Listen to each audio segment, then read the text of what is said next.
नमस्कार दोस्तों। अगर इजराइल पर हमला करने वाला हमास आतंकी है तो फिर गाजा के अस्पताल पर हमला करके 500 लोगों की जान लेने वाला इजराइल क्या हुआ? अगर निर्दोष लोगों को मारने वालों को आतंकवादी कहा जाता है तो फिर अस्पताल में 500 मरीजों को मार देने वाला इजराइल क्या हुआ? गाजा में 3000 निर्दोष लोगों की हत्या करने वाला इजराइल क्या है? क्या इजराइल आतंकवादी नहीं है? और यही सवाल दिन भर दुनिया भर की अलग अलग सोशल मीडिया में घूमता रहा और यही बात लोग पूछते नजर आए। दोस्तों, गाजा के अल अहली अरब अस्पताल पर इजरायली सेना ने मिसाइल गिराकर 500 से ज्यादा मरीजों को मार दिया। इजराइल को शक था कि अस्पताल में आतंकी छिपे हो सकते हैं, इसलिए अस्पताल में मिसाइलें दाग दी गई। जैसे इजराइल को शक था कि इन मस्जिदों में आतंकी छिपे हो सकते हैं, इसीलिए गाजा की 4 मस्जिदों को तबाह कर दिया। जैसे इजराइल को शक था कि घरों में आतंकी छिपे हो सकते हैं, इसलिए लोगों के घरों पर मिसाइलें गिरा दी। बिल्कुल उसी तरह इजराइल ने अब अस्पतालों को भी निशाना बनाना शुरू कर दिया है। दोस्तों, हजारों निर्दोष लोगों की जानें ली जा रही हैं। गाजा को जहन्नुम बनाया जा रहा है, लोगों को भगाया जा रहा है। जानबूझकर स्कूल, मस्जिदों और अस्पतालों पर मिसाइलें दागी जा रही हैं, जिससे गाजा के लोगों के लिए गाजा रहने लायक ही ना बचे। दोस्तों, ये बहुत सोची समझी साजिश है। अगर गाजा में लोगों की सारी बुनियादी सुविधाएं खत्म कर दी जाएंगी तो लोग गाजा छोड़कर भागने को मजबूर हो जाएंगे। गाजा में जब बसने का कोई कारण ही नहीं होगा तो गाजा के लोग गाजा को छोड़ करके भाग जाएंगे। उसके बाद गाजा पर कब्जा करना इजराइल के लिए बड़ा आसान हो जाएगा, कोई परेशानी नहीं होगी।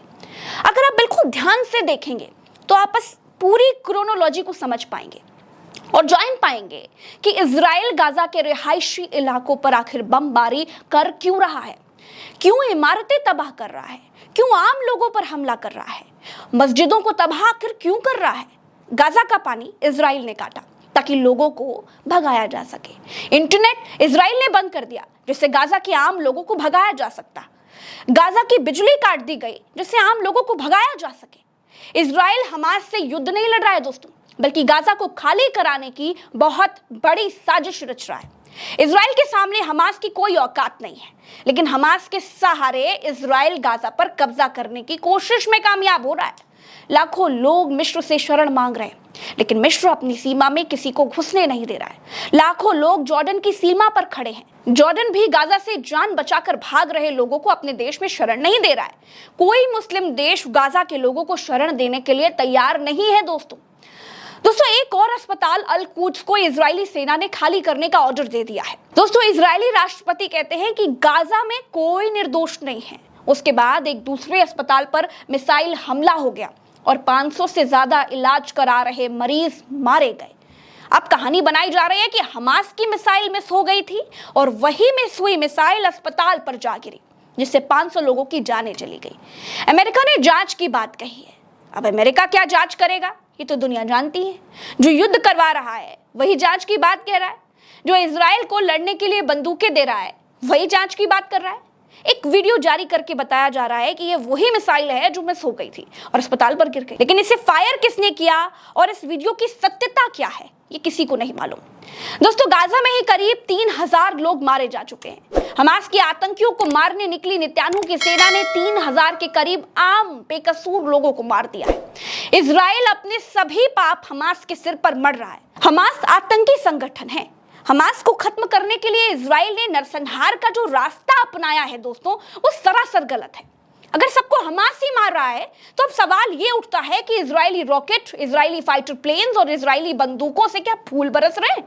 उनसे क्या किसी की मौतें नहीं हो रही हैं? दोस्तों, अंतरराष्ट्रीय मंचों पर इजराइल कहता है कि वो गाजा को बर्बाद कर देगा, लेकिन उसका मकसद गाजा पर कब्जा करने का नहीं है। दोस्तों, अमेरिका और इजराइल मिलकर दुनिया की आंखों में धूल झोंक रहे हैं। गाजा नरसंहार का जितना जिम्मेदार इजराइल है उतना ही जिम्मेदार अमेरिका है, उतना ही जिम्मेदार यूएन है। 2321 करोड़ रुपए हर साल दुनिया के 137 देश यूएन को चंदा लगा कर देते हैं, इसीलिए क्योंकि वो दुनिया में शांति कायम रख सके।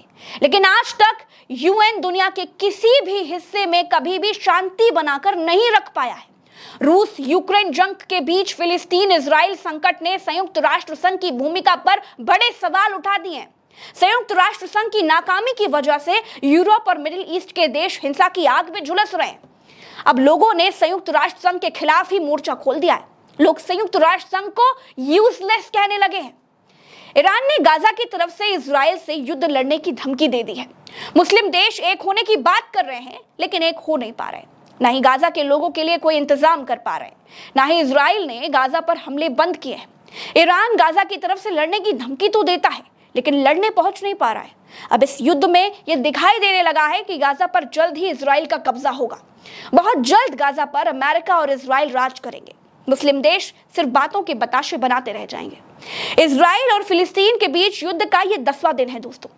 गाजा के अस्पताल पर हुए हमले पर फिलिस्तीन स्वास्थ्य मंत्रालय का कहना है कि अगर इस हमले की पुष्टि हो जाती है तो यह हमला 2008 के बाद से लड़े गए 5 युद्धों में अब तक का सबसे घातक इजरायली हवाई हमला होगा।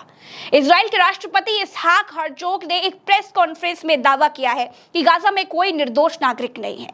इजरायली प्रधानमंत्री बेंजामिन नेतन्याहू ने मंगलवार को ट्वीट कर हमास के अस्पताल पर हुए हमले का आरोप लगाया है और उन्होंने ट्वीट करके क्या कहा है वो सुनिए। अस्पताल में हमारे हाथ कई स्रोतों से खुफिया जानकारी मिली है कि असफल रॉकेट प्रक्षेपण के लिए इस्लामिक जिहाद ही जिम्मेदार है। ये पूरी दुनिया को पता चलना चाहिए कि बर्बर आतंकवादियों ने ही गाजा के अस्पताल पर हमला किया है, न कि इजरायली सुरक्षा बलों ने। आतंकियों ने हमारे बच्चों की हत्या तो की ही थी, साथ ही उन्होंने अपने बच्चों की भी हत्या की। दूसरी तरफ फिलिस्तीनी राजदूत रियास मंसूर ने कहा है वे झूठे हैं। उन्होंने ट्वीट किया कि इजराइल ने यह सोचकर हमला किया कि अस्पताल के आसपास हमास का ठिकाना है। फिर उन्होंने वह ट्वीट डिलीट कर दिया। हमारे पास उस ट्वीट का एक स्क्रीनशॉट है। अब उन्होंने फिलिस्तीनियों को दोषी ठहराने की कोशिश करने के लिए कहानी बदल दी है। सेना के इजरायली प्रवक्ता ने एक बयान दिया जिसमें उन्होंने कहा कि अस्पतालों को खाली करो। उनका इरादा खाली कराना था या अस्पतालों पर हमला करने का। वे इस अपराध के लिए जिम्मेदार हैं और वो इससे नहीं मानने के लिए कहानी नहीं गढ़ सकते। दोस्तों, मिडिल ईस्ट में चल रही फिलिस्तीन और इजराइल की जंग में पहली बार अमेरिका एक्सपोज हो गया है। अमेरिका एक पक्षीय कार्रवाई करने वाला, दुनिया को लड़ाकर अपनी बंदूकें बेचने वाला केवल एक दुकानदार है। जो देश अमीर होता है, जिसके पास बंदूकें खरीदने का पैसा होता है, वो उसकी तरफ खड़ा हो जाता है और अपने यूएन को भी उसी देश के पक्ष में खड़ा कर देता है।